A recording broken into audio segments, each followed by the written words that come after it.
Hello everyone, and welcome back to our channel. Today we're diving into one of the strangest political mysteries South Africa has seen in years. You might have heard of it already, the Phala Phala scandal.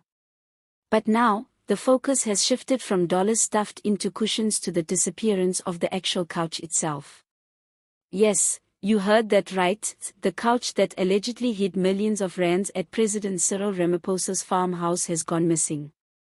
This is not just a plot twist from a political thriller, it's a real-life story unfolding in front of us, and it has the entire nation talking. Let's break it down. Reports indicate that around R10 million, which is about $580,000, was hidden inside a couch at Ramaphosa's Phala Phala game farm. This is the same scandal that rocked his presidency back in 2022 when it was first revealed that undeclared foreign cash had been stolen from the property. For months, debates raged on, why was so much money stashed in furniture? Why wasn't it declared to the Reserve Bank? And now, the key piece of evidence, the couch, is no longer there. When investigators finally arrived at the farm to check out the money stash, they discovered that the couch was gone. Poof, vanished. Now, this raises so many questions. Who ordered it to be removed? Why was it taken away before police could even examine it? And most importantly, was this done to protect someone at the highest levels of power? It's the kind of disappearance that feels less like a police oversight and more like a scene from a political drama. The couch itself has become almost a character in the story. Think about it. This ordinary piece of furniture, probably bought for comfort or decoration, ended up holding the kind of secrets that could destabilize the President of South Africa. And now, with it gone, the investigation is left with a giant hole. How do you prove where the money was hidden when the evidence has literally been carried out the door? South Africans are demanding answers. Why weren't the police quick enough to secure the property? Why did they allow such an important piece of evidence to disappear? And was this simply incompetence, or something much more calculated? These are not just questions about a missing couch, they go straight to the heart of accountability in government. Because if this can happen in a case involving the head of state, what does it say about ordinary investigations where evidence is supposed to be protected? The disappearance has also reignited debates about transparency in leadership. Many South Africans are saying, how can we trust the system when key evidence in a case involving the president just goes missing? It's not only about the money, it's about what it represents. In a country already struggling with corruption scandals and mistrust in politicians, this story hits home.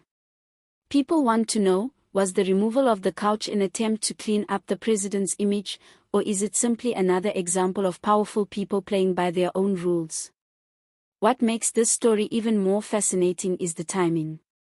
The Phala Phala scandal has been dragging on for years, and just when you think it's fading into the background, a new twist comes out. First, it was the cash theft. Then, the secrecy around how much money was really hidden. Now, it's the vanishing couch. It almost feels like the longer the investigation drags on, the murkier it gets. Instead of bringing clarity, each new revelation adds more confusion and suspicion. And here's where the humor comes in. South Africans, as always, have found a way to laugh through the madness. On social media, people are joking that the couch deserves its own commission of inquiry, or that maybe it's hiding out in Dubai with the Gupta brothers. Others have joked that the couch is probably being auctioned on eBay as the world's most expensive second-hand sofa. The jokes are sharp, but they also reflect the deep frustration people feel about the lack of accountability. But behind the humor is something very serious. If evidence can be so easily removed from a crime scene, what does that mean for justice? Police procedure is supposed to be strict, especially in high-profile cases. Evidence should be preserved, documented, and secured. Yet in this case, the main piece of evidence has vanished. That shakes confidence not only in the police but in the entire justice system. Another important question being raised is who exactly had access to the farmhouse after the theft was reported. Was the removal of the couch done under official orders, or was it the work of people trying to protect the president?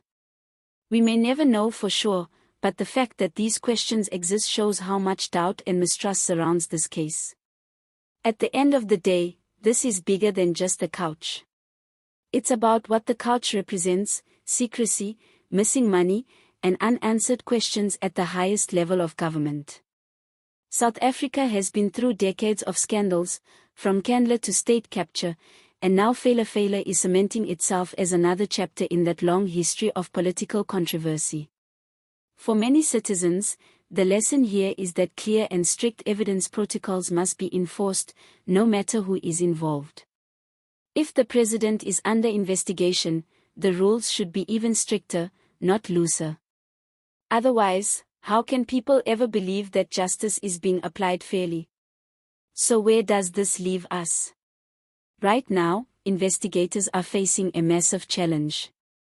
Without the couch, they have to rely on testimony, reports, and second-hand accounts. That makes it much harder to build a solid case. Meanwhile, the public is watching closely, waiting for answers that may never come. And that's the real tragedy of the missing couch.